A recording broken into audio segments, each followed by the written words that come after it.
There was a man of Benjamin whose name was Kish, the son of Abiel, the son of Zeror, the son of Bechereth, the son of Aphiah, a Benjamite, a man of wealth. And he had a son whose name was Saul, a handsome young man. There was not a man among the people of Israel more handsome than he.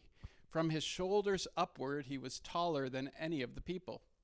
Now the donkeys of Kish, Saul's father, were lost. So Kish said to Saul his son, "Take one of the young men with you, and arise, go look for the donkeys." And he passed through the hill country of Ephraim, and passed through the land of Shalisha, but they did not find them. And they passed through the land of Shalim, but they were not there. And they passed through the land of Benjamin, but they did not find him. When they came to the land of Zuph, Saul said to his servant who was with him, "Come, let us go back, lest my father cease to care about the donkeys and become anxious about us." But he said to him, "Behold, there is a man of God in the city, and he is a man who is held in honor, and all that he says comes true. So now let us go there. Perhaps he can tell us the way we should go." Then Saul said to his servant, "But if we go, what can we bring the man? For the bread in our sacks is gone, and there is no present to bring the man of God. What do we have?" The servant answered Saul again, "Here, I have with me 1/4 of a shekel of silver, and I will give it to the man of God to tell us our way." Formerly, in Israel, when a man went to inquire of God, he said, "Come, let us go to the seer," for today's prophet was formerly called a seer. And when Saul said to his servant, "Well said, come, let us go," so they went to the city where the man of God was. And as they went up the hill to the city, they met young women coming to draw water, and said to them, "Is the seer here?" They answered, "He is. Behold, he is just ahead of you. Hurry, he has come just now to the city, because the people have a sacrifice today on the high place. As soon as you enter the city, you will find him, before he goes up to the high place to eat. For the people will not eat till he comes, since he must bless the sacrifice. Afterwards, those who are invited will eat. Now go up, for you will meet him immediately." So they went up to the city. As they were entering the city, they saw Samuel coming out toward them on his way up to the high place. Now the day before Saul came, the Lord had revealed to Samuel, "Tomorrow, about this time, I will send to you a man from the land of Benjamin, and you shall anoint him to be prince over my people, Israel. He shall save my people from the hand of the Philistines, for I have seen my people because their cry has come to me." When Samuel saw Saul, the Lord told him, "Here's the man of whom I spoke to you. He it is who shall restrain my people." Then Saul approached Samuel in the gate and said, "Tell me, where is the house of the seer?" Samuel answered Saul, "I am the seer. Go up before me to the high place, for today you shall eat with me, and in the morning I will let you go and will tell you all that is on your mind. As for the donkeys that were lost 3 days ago, do not set your mind on them, for they've been found. And for whom is all that is desirable in Israel? Is it not for you and for all your father's house?" Saul answered, "Am I not a Benjamite from the least of the tribes of Israel? And is not my clan the humblest of all the clans of the tribe of Benjamin? Why then have you spoken to me in this way?" Then Samuel took Saul and his young men and brought them into the hall and gave them a place at the head of those who had been invited, who were about 30 persons. And Samuel said to the cook, "Bring the portion I gave you, of which I said to you, put it aside." So the cook took up the leg and what was on it and set before Saul. And Samuel said, "See, what was kept is set before you. Eat, because it was kept for you until the hour appointed, so that you might eat with the guests." So Saul ate with Samuel that day. And this is the word of the Lord. Well, 1 Samuel 9 is the moment where Israel's first king begins to emerge. And what's so remarkable about this chapter is how utterly unremarkable the events appear on the surface. If you were writing a story about how a king is chosen, wouldn't you imagine something dramatic? Wouldn't you imagine something glorious or something heroic? Instead, here we have a story that begins with donkeys. You know, it's the opposite. Not thrones and armies, but with a farm chore. Not military triumph, but with inconvenience. Not majesty, but mundane. To our ears, donkeys might sound like no big deal. It might sound like, what's the big deal if a couple donkeys got away?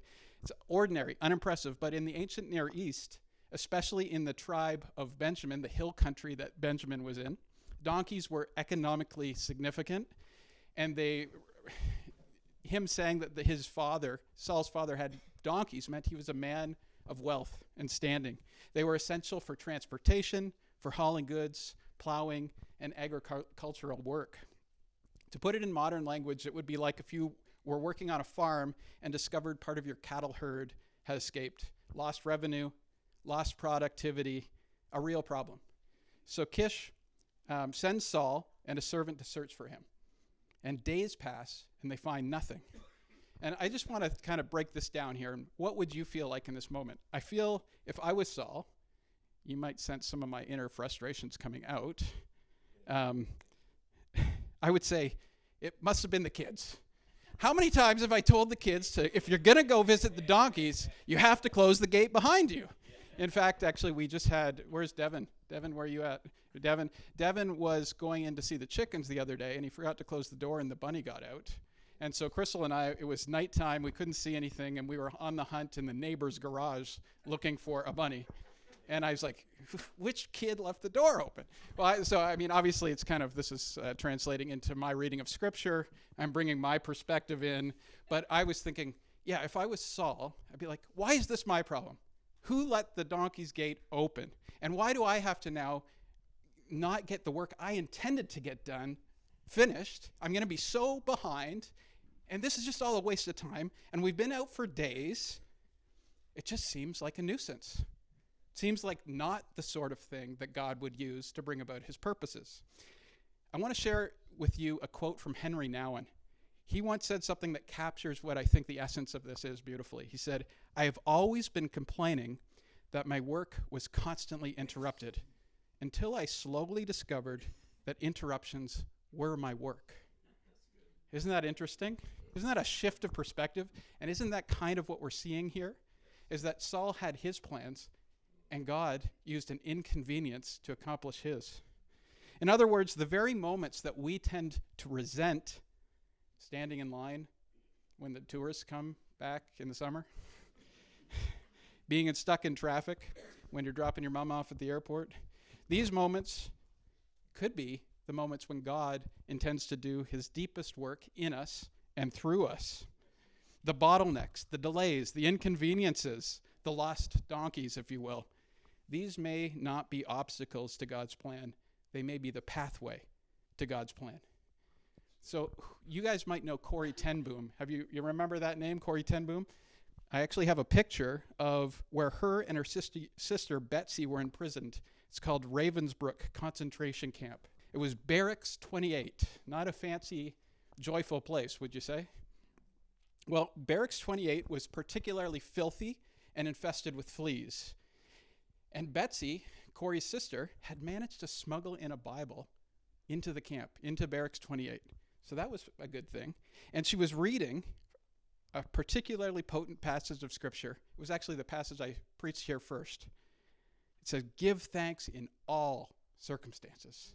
And Betsy challenged Corey, we need to give thanks, even in this circumstance. Corey could maybe get behind that. But there were fleas and a flea infestation in Barracks 28. And Corey's sister Betsy said, we even need to give thanks for the fleas. And Corey famously said, there's no way even God can make me grateful for a flea. How many of you could relate to feeling that way and having your sister preach the Bible down your throat? You'd be like, come on.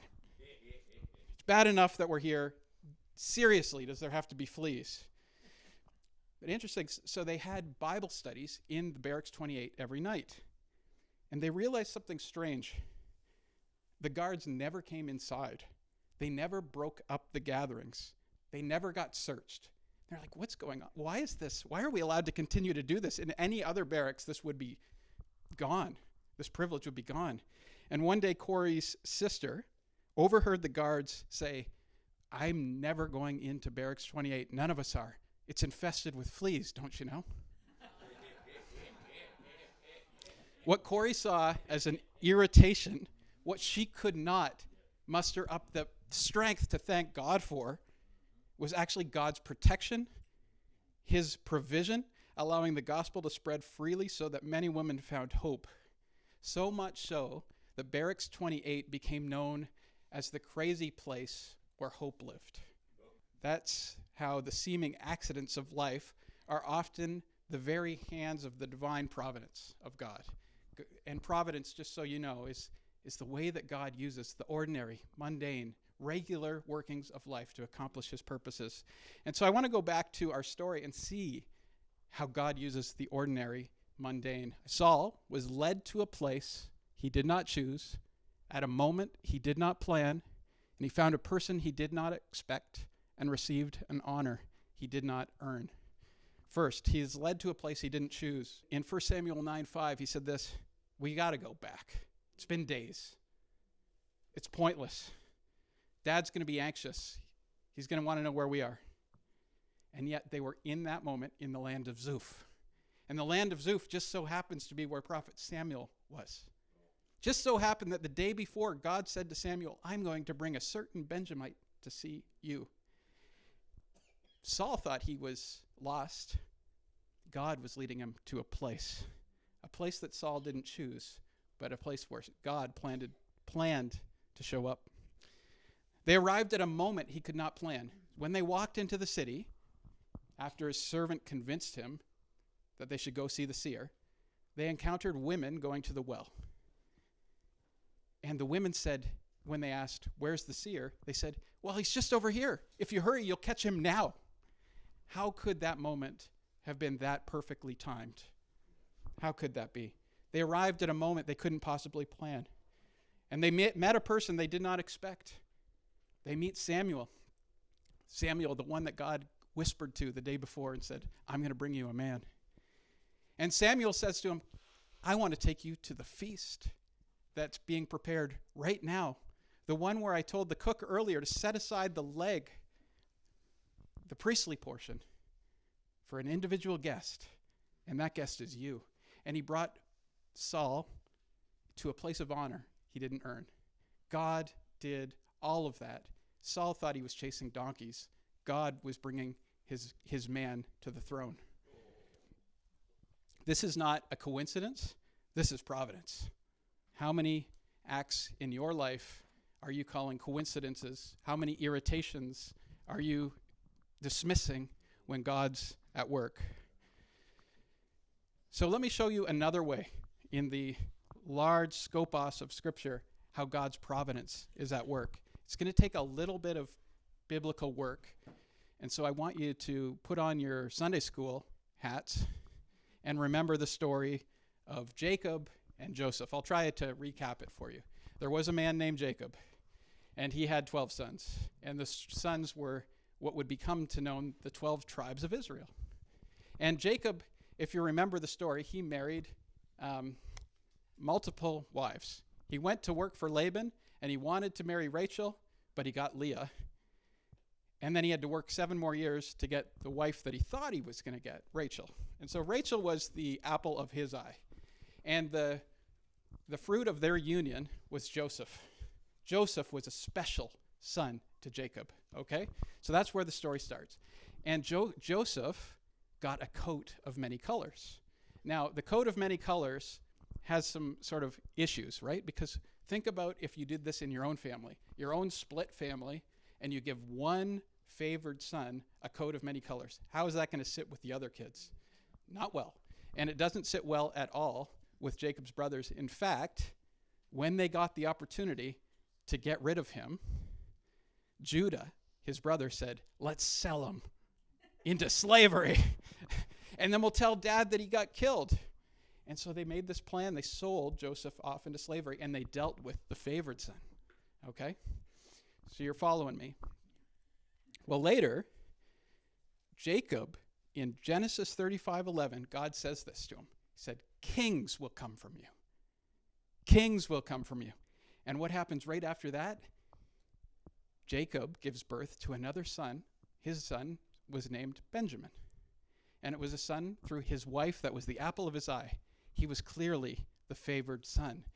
So an Israelite reading this story would surely be expecting Benjamin to be the next king, or at least his line. But years pass, and famine hits, and the brothers all travel to Egypt for grain, and they bow before the Egyptian governor, not knowing it was Joseph. Joseph recognized them, but they don't recognize him. a great little story is emerging. Joseph thinks to himself, I wonder if my brothers are the same types of guys as they used to be. Would they do it all the same if they were given the chance? So he inquires, do you have any brothers? They say, yeah, we have one other brother, Benjamin. And he realizes that's his biological brother. That's going to be Dad's favorite son. They're probably jealous of him too. So he devises a plan. He says, bring that brother down.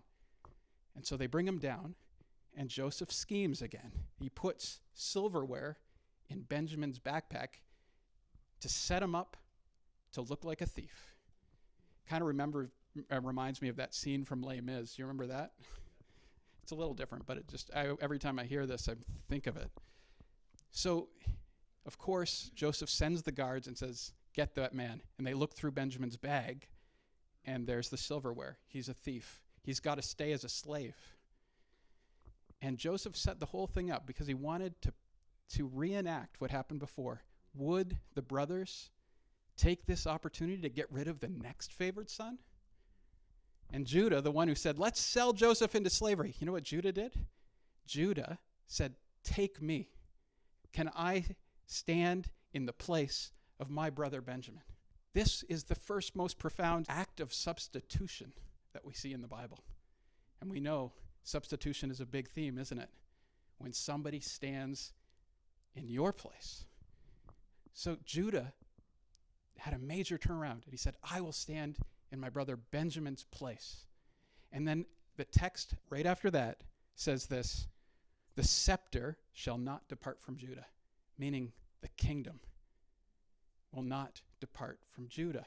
So the Israelite expectation was the king was going to come through Benjamin, but because of the substitution, the kingdom would come through Judah. Now, fast forward to our story. Israel asks for a king. They do not ask God which king he will provide. They simply demand, give us our king to fight our battles.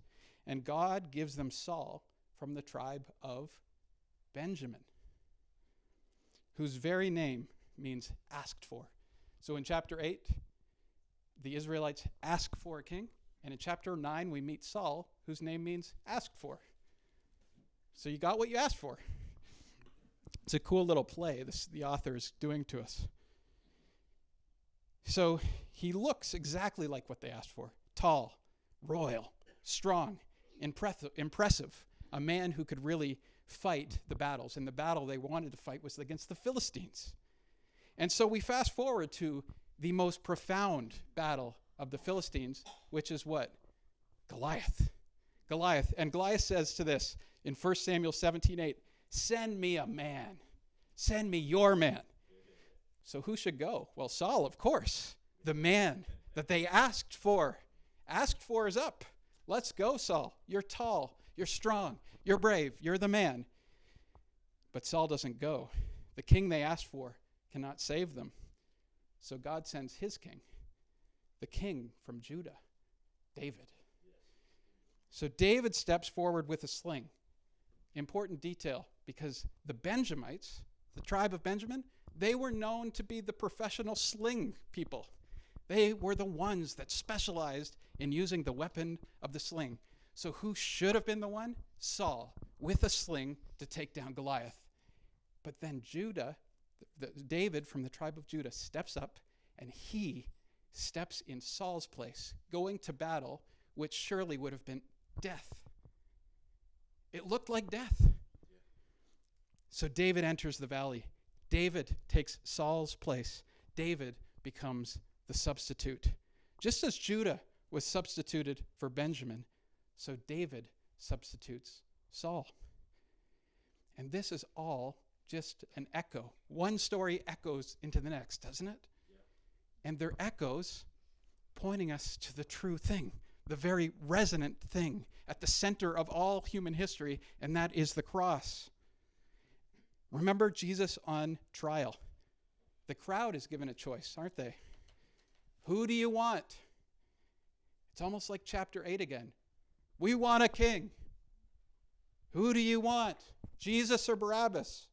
And the crowd cries, Barabbas. It's an echo. Give us a king. Then Pilate presents Jesus to the crowd and says, behold the man. Now, another echo, isn't it? Goliath said, give me your man. Pilate says, behold the man.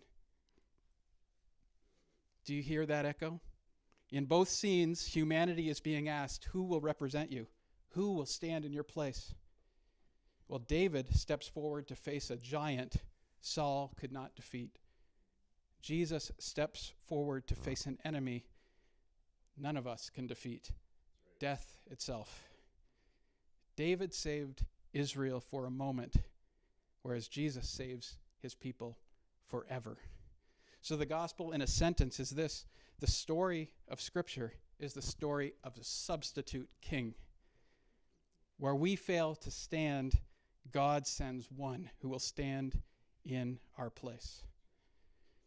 John Flavel once wrote this: how great a pleasure it is to discern how the most wise God is providentially steering all to the port of his own praise and his people's happiness. Whilst the world is busy employed in managing the sails and tugging at the oars with quite opposite design and purpose, to see how they promote his design by opposing it, and fulfill his will by resisting it, and enlarge his church by scattering it. God is behind the scenes in every detail, in the small, irritating details like the donkeys, and in the massive details like how humanity will be reunited with their maker, God. Everything is sovereignly being led to accomplish what he set out to do.